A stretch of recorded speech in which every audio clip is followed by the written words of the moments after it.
What happened 47 years ago in the New Mexico desert? Did a UFO really crash in the middle of the night? And if it wasn't a UFO, what was it? And is the government covering up the story of the century? Well, one thing is for sure. There are an awful lot of unanswered questions. And tonight, we're going to try and sort out facts from fiction concerning an alleged alien encounter out in the New Mexico desert. And also its connection to Wright-Patterson Air Force Base. Plus a few startling evidence pieces that show that the story did not end there. On the morning of July 3rd, Mac Brazel finds some rather unusual wreckage scattered across his property. Whatever happened here in early July of 1947 has permanently linked Dayton, Ohio to Roswell, New Mexico. And it put a sheep rancher in Lincoln County at the center of one of the longest-running controversies in U.S. history. What did Mac Brazel find scattered across his property? Could it have been what the government first said it was, a crashed flying saucer?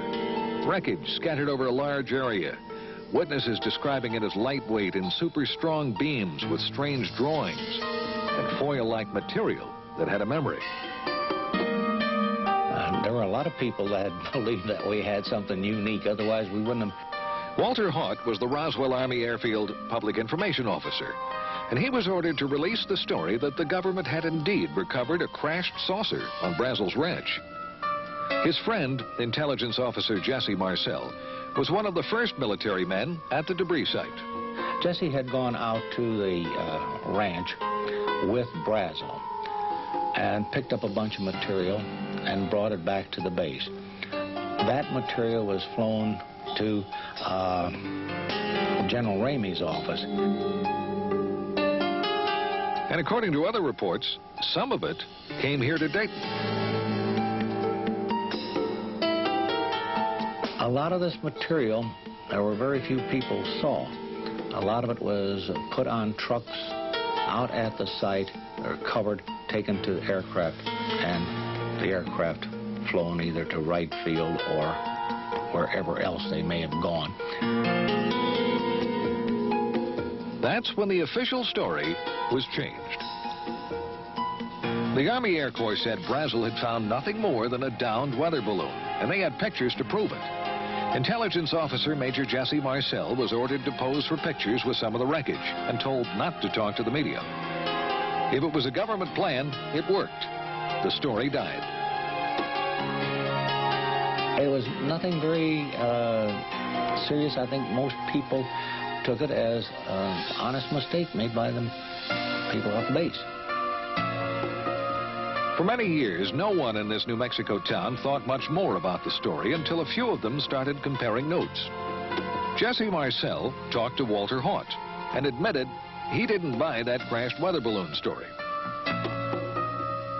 He was very, very adamant.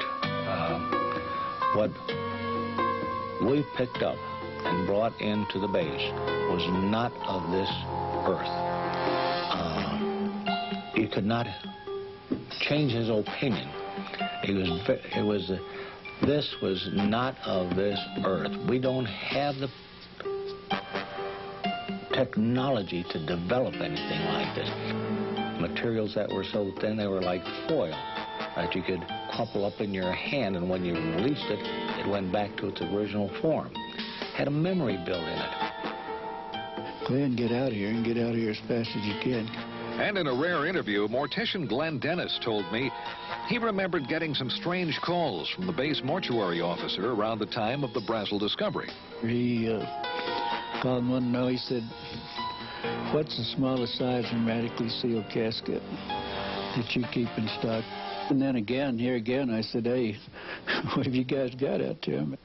Later that day, while on an ambulance run to the base hospital, Dennis saw strange wreckage in the back of 2 Army ambulances parked outside this emergency room door. And an Army nurse, who was a close friend of his, told him that she had been part of some strange activities going on in the hospital that day. And what they wanted her to do was write down what they were doing. And on one gurney, there was a crash bag that had 2 small, little, very mutilated bodies. And then on the other gurney, there was a crash bag there that was unzipped, and it had a little body, she said, that was almost complete. It hadn't been mutilated. She claimed they were doing an autopsy on that one. a body that was not like anything she had ever seen before. She described some very unusual features that were not human. It only had 4 fingers, and on the tips of it were little pads, and then it looked like very small, minute little suction cups. And they described the arm as much larger here from the human and a very short joint up here, and the head was very large. The eyes were very sunken in. But what were they? Dennis was told by a high-ranking military officer that they were indeed something special. He said the bodies were definitely aliens. All right, so what did Mac Brazel really find out in the desert? The weather balloon doesn't carry passengers, and it wasn't all that secret. And where did the bodies come from? What about those reports as well that both wreckage and alien bodies were shipped to Wright-Patt? Well, coming up, we'll try and track down exactly what was and was not shipped here, and why the Roswell case is still under the microscope after all these years.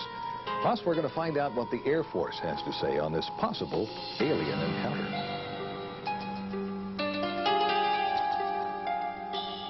Again, it started attracting real attention around 1979, when some well-established researchers, including Stan Friedman, Bill Moore, Kevin Randle, and Don Schmitt, started to dig into the story. Witnesses talking about another crash site miles from the Brazel Ranch and alien bodies. Also, rumors of a Wright-Patt connection grew. This teletype from the FBI office in Dallas to the one in Cincinnati mentions a disc and balloon being sent to Wright Field for examination. And Army Air Corps pilot Pappy Henderson admits that he flew wreckage of a crashed saucer from Roswell to Dayton, and he tells a friend that he saw alien bodies. The question is today, 1994, where is the material? Where are the bodies? Certainly unique specimens would have been preserved. Authors and researchers Kevin Randle and Don Schmitt have just released the latest book on the Roswell case. And they told me witnesses have shed even more light on the story. We've talked about civilians and military who were there. We have over 50 sworn affidavits all attesting to personal involvement in this case. And more than one witness has mentioned government cover-up.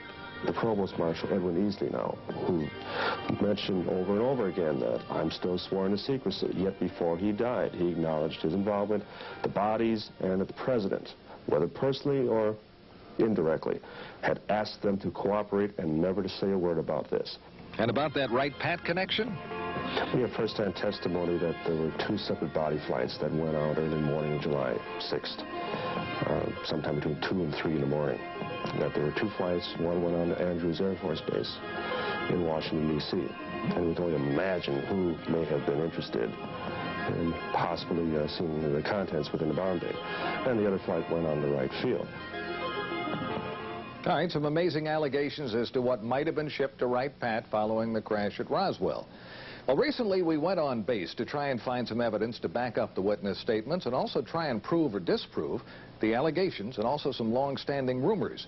We got some answers and a few surprises. This is Area B at Wright-Patt, and behind me a cluster of buildings and hangars. Now, most of the old rumors were that the bodies and wreckage were kept in Hangar 18. Well, first of all, there never was a Hangar 18. There is a Building 18, but it's home to Wright Lab, and it never has been home to Foreign Technology Division, which is the division that you would have expected to have been in charge of the wreckage and the bodies. We checked base civil engineering maps that show everything above and underground. And those rumored secret underground storage vaults and tunnels just don't show up. But a recent article in Far Out magazine claims Building 620, that's the avionics lab up on the hill, has access to secret vaults through a tunnel under the auditorium. So, using the map in the magazine, we found a tunnel. And here it is. Sources confirm it's the only tunnel under that building. We found no vaults of any kind, plus the building wasn't built until the mid-60s. So, what happened to the wreckage from Roswell? Well, the Air Force agreed for the first time to talk about it. Had there been in an exclusive one-on-one interview with a man who heads this sprawling complex known as the Air Force Foreign Aerospace Science and Technology Center, we got some surprising answers. The obvious first question: were alien bodies and wreckage recovered from a crash at Roswell, and were they brought to Wright-Patt? We've extensively researched that, kind of hoping that we might find after all these years that really there was some thread of truth. and we've had no success at all. And I know today there are no such vehicles or bodies on the base. If they were. If we're to believe that Roswell was nothing more than a weather balloon crash, why would it have been brought here in the first place? If it was easily identified as a weather balloon, probably it wouldn't have been. If it were a foreign weather balloon, it may have been. If it were unidentified, it would be brought here because, in fact, that is our job, to look at technology and technological advances in any sense. Well, that seemed to be a pretty good argument that it was not an everyday weather balloon. And if it wasn't alien bodies in a UFO, what was it? Extensive research here, we found just no indication at all of any kind of incident at Roswell. I mean, we have nothing on record for that investigation. But we did learn that there was a Roswell file in one base office. Meet Colonel Hector Quintanilla. He was the last director of the Air Force's Project Blue Book. There was a folder. Okay. A folder about as big as this, with newspaper accounts of what transpired out at the ranch or wherever it was. But there was no formal correspondence that I could find with regards to Roswell. He told me Blue Book's evaluation of the case was it was nothing more than a balloon, and that's the end of it. But interestingly enough, a search of other Air Force documents failed to turn up any reference to Roswell in any form. We can't find an advantage to keeping such a thing a secret. We think that probably what happened is that there wasn't anything significant from the Roswell incident, if in fact it was evaluated here. Consequently, if there was either no report or the report was of no significance, so it was destroyed. And he added, nothing like aliens or a UFO could have arrived at Wright-Pat without somebody knowing about it and eventually talking. Almost impossible to keep something that fantastic a secret, specifically within the intelligence community, and particularly from the organization that's supposed to evaluate that sort of thing.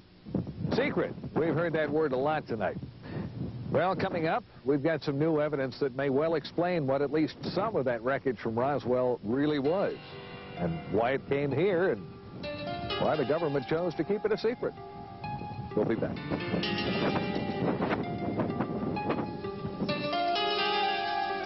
The official story was nothing more than a weather balloon that crashed near Roswell, New Mexico back in July of '47. And there are as many theories as there are UFO investigators, but every one of them agrees on one fact.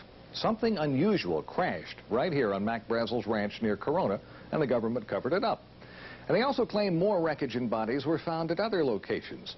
First site mentioned near the plains of St. Augustine. That was way over in this area. And the most recent site, Randle and Schmitt's brand new theory, is closer to Roswell, probably about this area. Well, we've uncovered a pretty good explanation for at least one crash, the one on Brazel's property.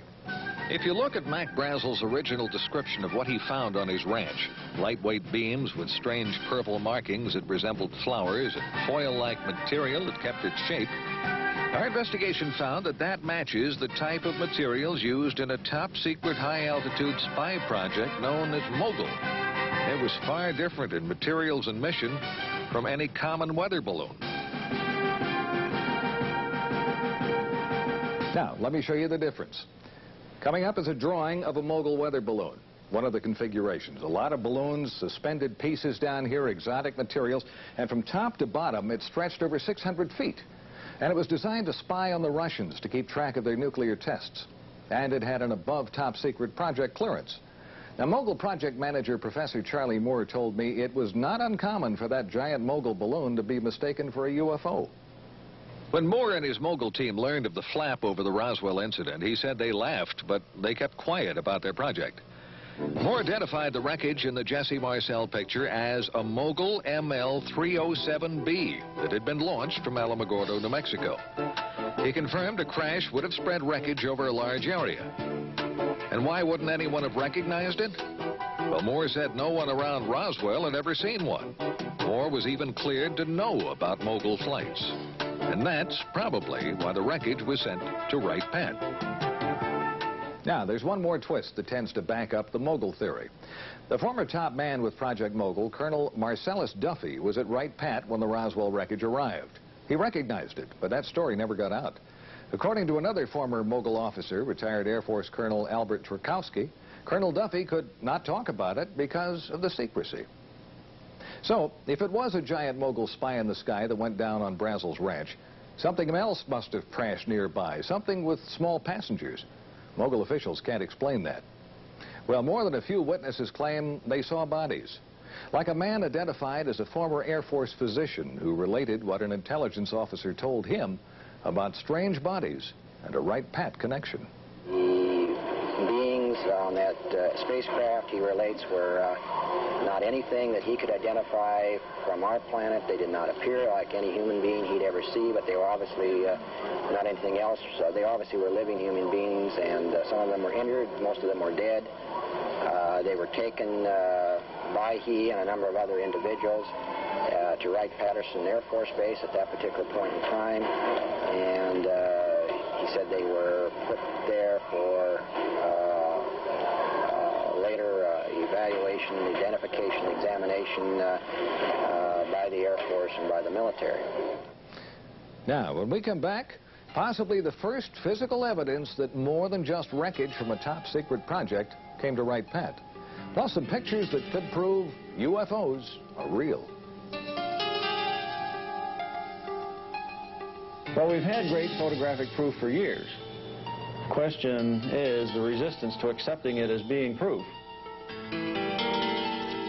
Brown Hospital on the grounds of the VA Medical Center in Dayton. And up until a few years ago, it was a very active hospital. And on the 3rd floor of this building, there was the dental lab. In that lab, a dental technician. We'll call him Jack Schmitt.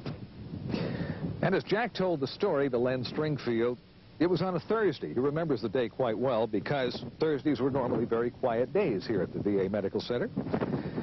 And 2 men he identified as officers from Wright-Patterson Air Force Base brought him a model, an impression of a lower jawbone. They wanted a working model made. He was to keep no records, and the mold he created to make the model was broken and thrown in the trash as the Air Force officers left. Smith retrieved the broken mold pieces and put them back together at home, and he made his own model. He said he knew this just wasn't human. Few have ever seen it, and those that have can't identify it. An article in Len Stringfield's new book quotes certified dental technician Bruce Phillips as saying it's not like anything he'd come across in his 20 years in the business. The teeth are flat, no cutting surfaces. The shape of the jaw is different from humans, and the arch is much deeper. If it isn't identifiable as animal or human by people who should know, what is it? Could this finally be the first hard evidence the Air Force was indeed doing tests on alien bodies out at Wright-Pat? Jack Smith says the jawbone model was made in 1979. And if you compare the shape of the jaw in the model with the shape of the jaw in this computer drawing of an alien, it's almost a perfect match. Some sources claim the drawing was part of a government UFO briefing in 1978, same time frame, and was based on photos from Wright-Pat. Now, the Air Force tells us they have no records of any alien picture or the briefing. No comments yet on the jawbone. For believers, this is more evidence that something is going on, and the government really doesn't want to talk about it. But are models and pictures enough to finally prove that UFOs and aliens are real? Well, we've had great photographic proof for years. The question is the resistance to accepting it as being proof. Dr. Bruce Maccabee is one of the most respected experts in the field of photo analysis. And Bruce says some pictures taken near Gulf Breeze, Florida back in January by Ed Walters would have been pretty tough to fake. The first picture shows an unidentified object with an F-15 closing in. The next shows the plane flying by the object. Here you have a situation where the airplane actually got in between the camera and the object. Walters claims the plane made a U-turn and the object flew away at high speed. Maccabee showed me videos of other sightings around Gulf Breeze at around the same time, and they were ones that were hard, if not impossible, to explain. Skeptics have often said, you know, if this stuff were real, you would have photos and videos. What can I say? Now you've got photos and videos. Now you've got photos and videos. It's interesting to note the Air Force has never said that UFOs don't exist. Was this a break in a curtain of secrecy surrounding the real UFO story? Has the government really been covering up the story of the century? It all comes down to what you believe. And as in the past, it remains the controversy that won't die. And whether the evidence connecting Wright-Pat to the UFO phenomena is accurate or not, the base is forever a part of that legend. I'm Carl Day.